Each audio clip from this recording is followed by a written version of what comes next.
Hello and welcome, this is BRM600, also known as the Coast2Coast Audax, organised by Audax Malaysia. The start location of this event is at the Platinum Hotel and Suites, a relatively new establishment on the tiny island of Pulau Melaka, which is accessible from the Melaka main town centre itself. As its name implies, this ride goes from the west coast of Peninsular Malaysia all the way to the east coast and back. So it passes through many small towns and also a couple of major towns along the way. The course itself isn't too tough. There are no major hill climbs along the way, but instead we have plenty of rolling roads as well as headwinds, especially along the coastline. In addition to that, we are also in the middle of a heat wave with temperatures sometimes reaching up to 40 degrees Celsius. So what seems like a relatively straightforward ride ends up being a lot tougher than it looks. So we start at 1 AM in the morning. This is actually quite a good idea considering the conditions. Riding at night has some advantages. The temperature is cooler, so we get to push harder and try to gain more ground at the beginning, which could turn out to be important. We are also seeing a bunch of smaller folding bikes on this ride. Most of them are Bromptons, though I'm not 100% sure if there are any other brands or not, like Dahon or Tern. But they are pretty strong riders to bring such a bike for the ride, so not to be underestimated. Though I can't imagine how or what kind of comfort levels these kind of smaller wheels are going to offer, especially on some of the rougher roads ahead. Still, big kudos to them. There was also one rider on a time trial bike, but I don't think I remember catching that guy on video. Too bad though, because there'll be some nice footage to see.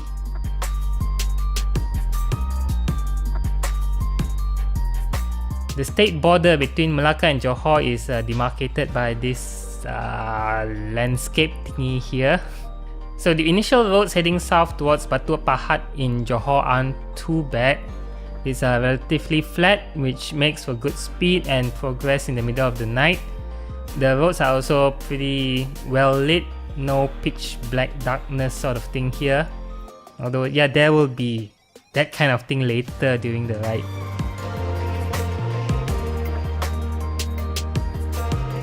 So this is one of the more prominent landmarks here, this mosque. It's right in the heart of the Batu Pahat town centre itself. It's pretty large, nice design, though you can't actually see much at night other than all the pretty lights. This is pretty much the road between Batu Pahat and Kluang. A bit of rolling, straight and long, 2 lanes, but still early morning, so traffic isn't that heavy. And we reach Kluang at sunrise. The roads are still pretty much empty, so that's always great. Yeah, that's the big prominent McDonald's sign that we are looking for. That's the location of the first checkpoint actually. So at this point we have ridden almost a complete century ride, and that's just a quarter of the journey. So McDonald's, say what you will about the food, it is fast food after all, but it's a convenient place for a checkpoint. Wide, plenty of open spaces for cyclists, not too crowded, and they serve breakfast and they serve it relatively fast, so we can quickly have our meal and be on our way. After all, time management is important. It's not how fast you ride, but how well you manage your off the saddle time that counts.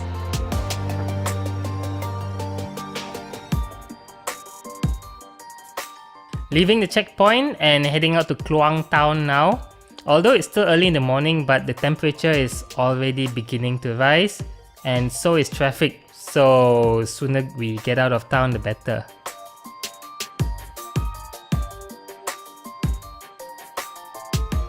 From here on, it's gonna be rolling roads all the way. Up, down, up, down, up, down. You get the idea. Also, we are traveling through what's mostly estates and forest reserves, so there's not much shelter or places to stop for food along the way. So it's a good thing we had our breakfast and filled our water bottles back in Kluang.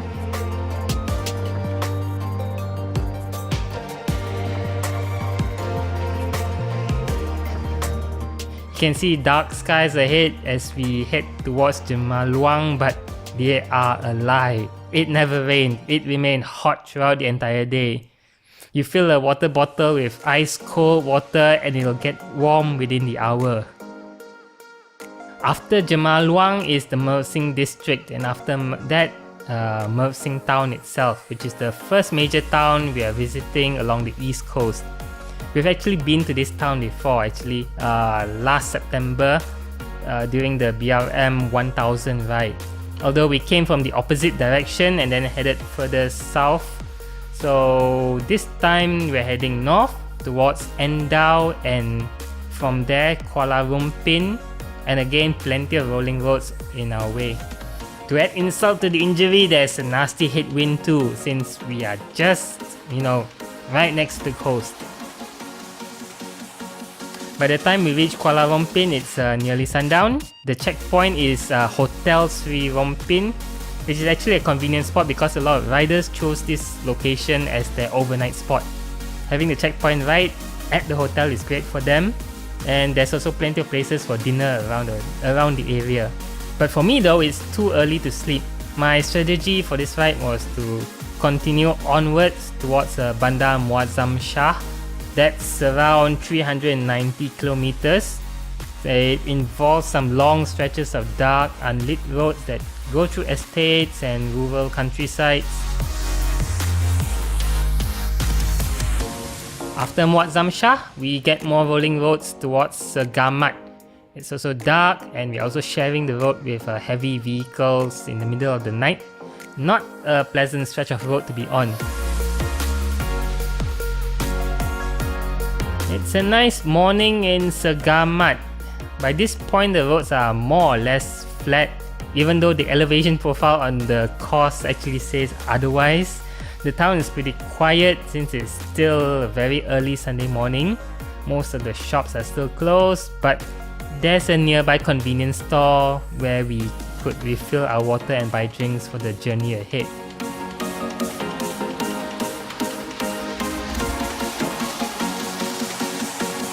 Also, the checkpoint itself, KFC, finger licking good. Though since it's morning, they only serve breakfast sets, and by the time we arrived, nearly all the chicken was gone. I got one of the last servings of porridge left.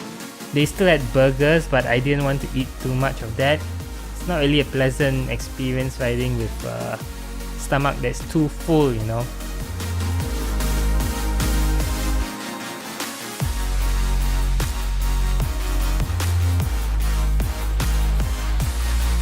So, Twitter Bike.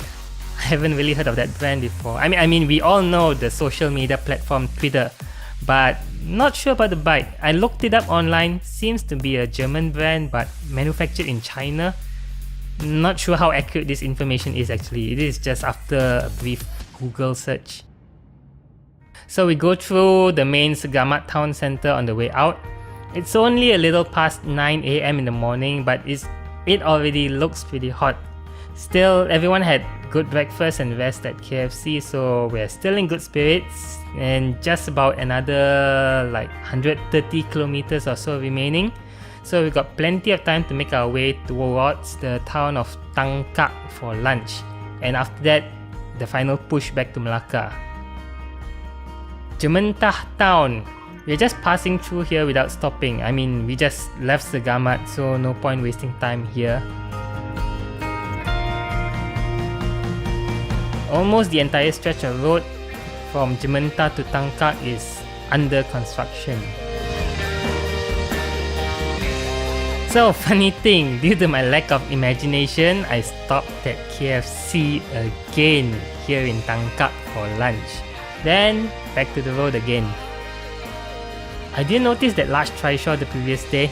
It was at night after all, but anyway, this marks the crossing back from Johor into Malacca. So after a bit more riding, we are done. And that was quite a ride.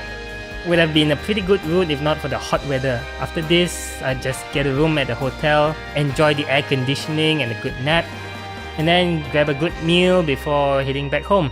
And that, folks, marks the end of the BRM600 Coast2Coast Audax. Thank you for watching. Please leave a like if you enjoyed the video and hopefully subscribe as well.